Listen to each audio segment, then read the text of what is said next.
وبركاته. أهلا بطلاب الصف الخامس ابتدائي. يوم الأربعاء اليوم 16/7/1441.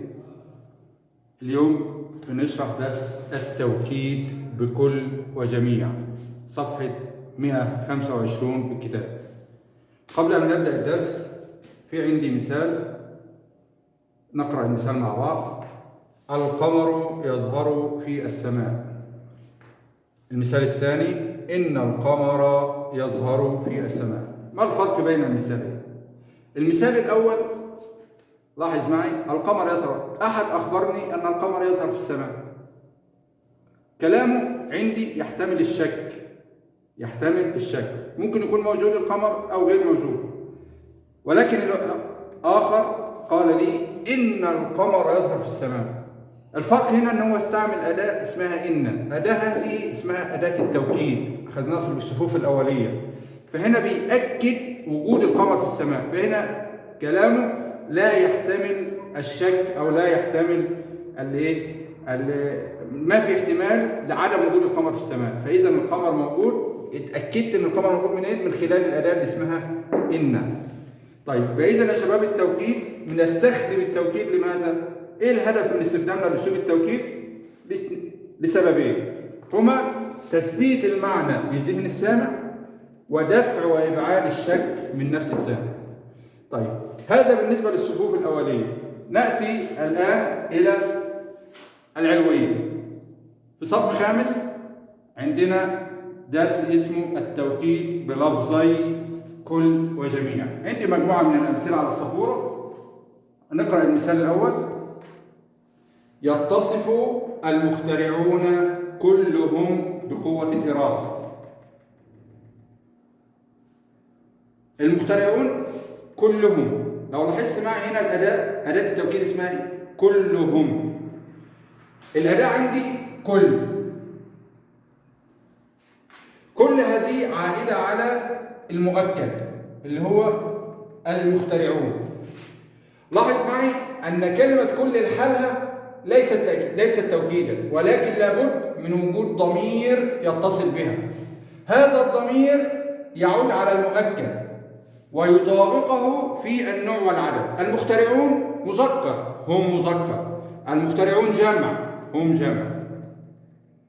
يبقى إذا من شروط التوكيد أن لابد أن لفظ التوكيد كل يتصل بضمير، الضمير هذا يعود على المؤكد ويطابقه في النوع والعدد. نأتي المثال الآخر: أشجار الحديقة كلها مثمرة. لاحظ معي هنا لفظ التوكيد كلها.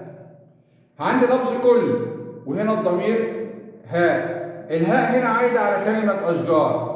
أشجار هنا جمع غير عاقل، يعامل معاملة المفرد. فبقول إيه؟ كلها. هيبقى الشرط الأول للفظ التوكيد أن هو لابد أن يتصل بضمير يعود على المؤكد يطابقه في النوع والعدد. هل هذا هو الأداة الوحيدة للتوكيد؟ لا، في عندي أداة أخرى اسمها جميع.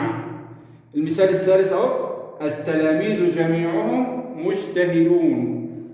لاحظ معي لفظ جميعهم أهي. كلمة جميع بتؤكد كلمة التلاميذ، يبقى عندي المؤكد كلمة التلاميذ، وعندهم ضمير عائد على التلاميذ يطابقه في النوع والعدد. أيضا عندي الأخلاق السيئة جميعها. طيب، هل في فرق بينهم؟ لا يا شباب. ممكن أحذف جميعهم وأحط كلهم، ممكن أحذف جميعها وأحط كلها. بتدي نفس المعنى أو نفس المراد. طيب، هل هذا هو الشرط الوحيد ان هو لابد من وجود ضمير؟ لا، في شرط اخر، شرط مهم.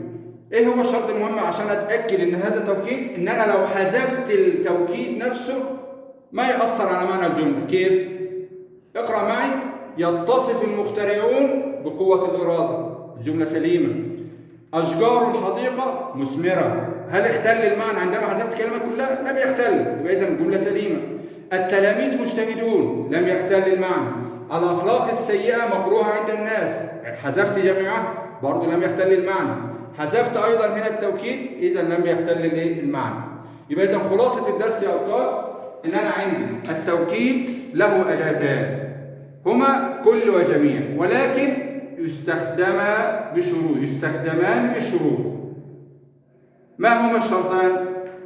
أول شيء يتصل بالأداة اللي هي كل أو جميع ضمير، هذا الضمير هو هاء الغيبة، لابد من هذا الضمير أن يطابق المؤكد في النوع والعدد، مثلما قلنا المخترعون جمع فهم جمع، المخترعون مذكر فهم مذكر.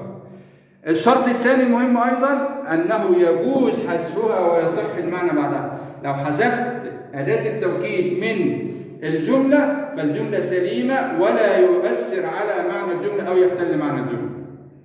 بأكد تاني يا شباب، عند التوكيد الهدف منه تثبيت المعنى في ذهن السامع، تثبيته لا يدع مجال للشك. مثال: أشجار الحديقة كلها مثمرة، يعني معنى كده أن الحديقة لو فيها 50 شجرة، ال50 شجرة كلها مثمرة. طب أنا اتأكدت منين إن جميع الأشجار مثمرة؟ من لفظ كلها هنا أكدت هذا المعنى، لا أكدت وثبتت هذا المعنى ودفعت وبعدت أي شك إن يكون حتى شجرة واحدة ليست مثمرة.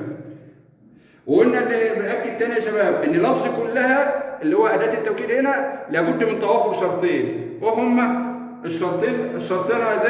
الشرطين هما أن يتصل بها ضمير يعود على المؤكد يطابقه في النوع والعدد، وأن يجوز حذف الأداة بعدها يصح معنى الجملة.